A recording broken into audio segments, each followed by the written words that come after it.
Hi folks, Melvin here from Optoproductions.com, and I want to show you 3 free plugins that will help you improve your mixes.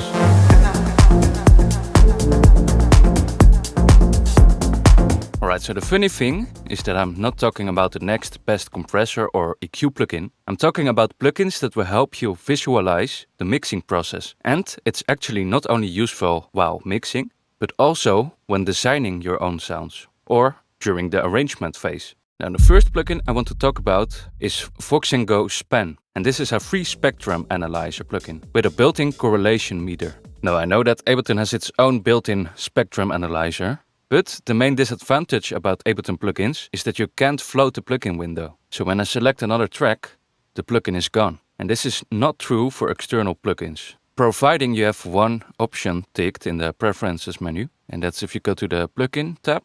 You need to disable auto hide plugin windows. And now I can select any track and the plugin window will stay open. And I typically put Span on the master track, so I can just solo stuff and look at the individual spectrums. So that's really useful to track low frequency content. So as you can see, if I disable this EQ, there's a lot of low end rumble, which I can get rid of.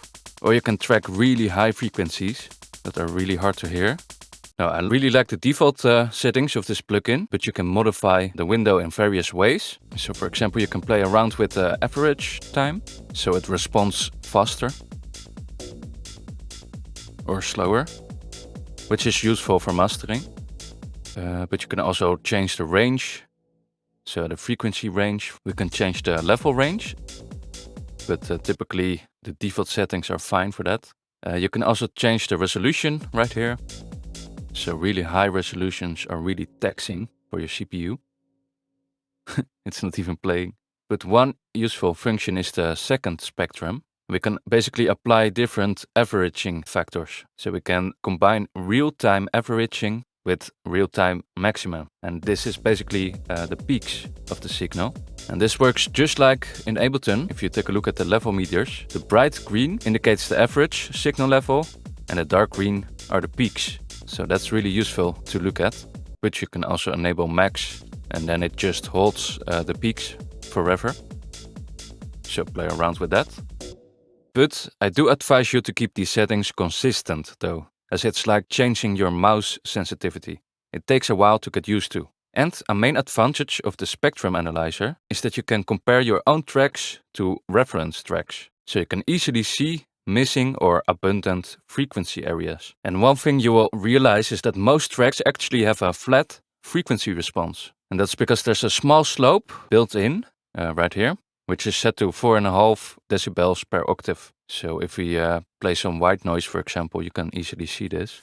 So with this at 0, a white noise spectrum should be flat. And this slope actually corresponds more to the way we perceive loudness. And oh yeah, before I forget it, there's also a correlation meter right here. And this indicates your stereo width. So a value between 0 and 1 indicates a healthy stereo image. But if you go below 0, that means part of your signal is out of phase. And too much out of phase signals means you lose information when you collapse to mono. For example, if I apply a delay on the master, so a Haas effect, it sounds really white. But if we make this mono, you can hear all the low end is gone.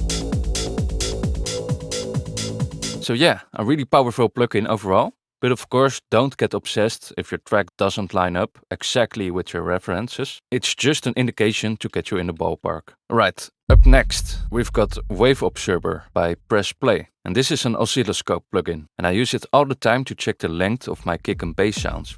Most of the time you want to prevent long kick drums, as they will overlap each other, and that causes a lot of muddiness. If you analyze your favorite music, you will realize most kicks are actually a lot shorter than you might think.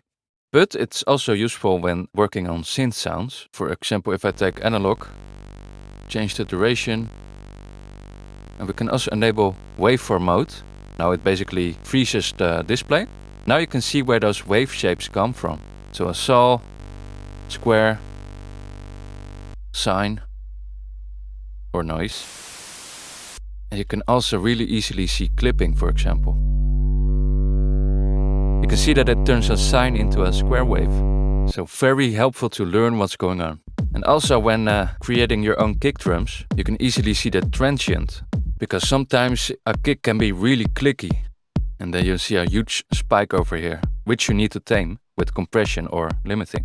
But you can also see when you've gone too far with limiting or compression. All that's left now is the tick. That's because my attack time is really short.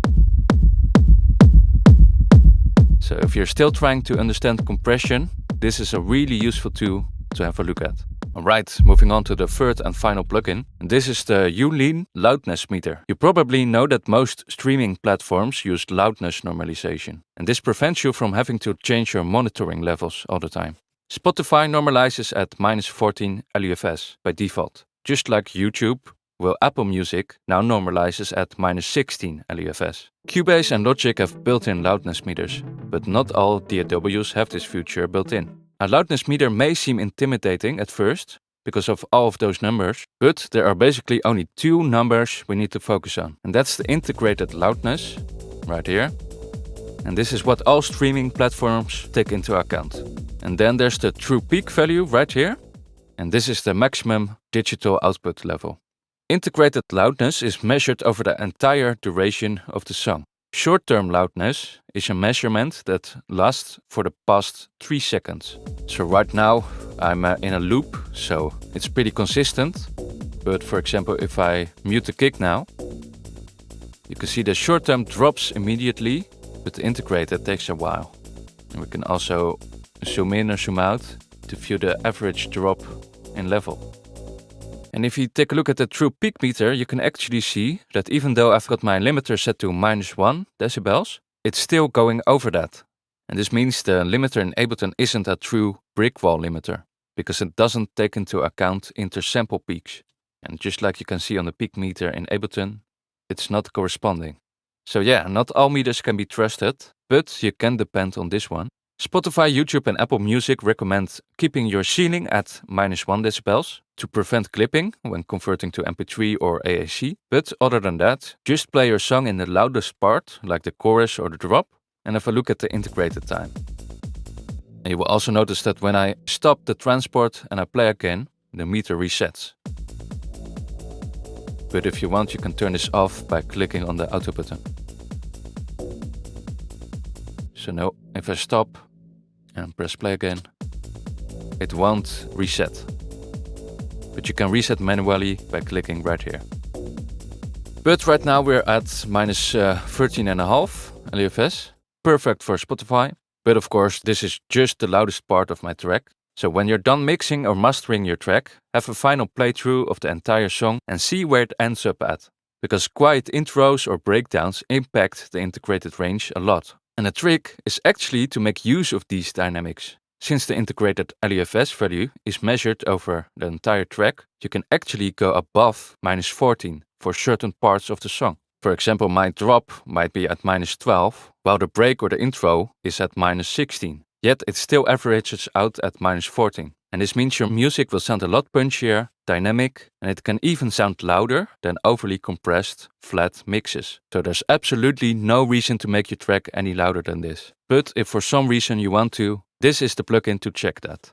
Well, I hope this video was helpful to you. Let me know if you have any questions and I'll be more than happy to help out. Also, check out my Facebook group, the Electronic Music Production Forum, as it's a bit easier to help out with questions over there.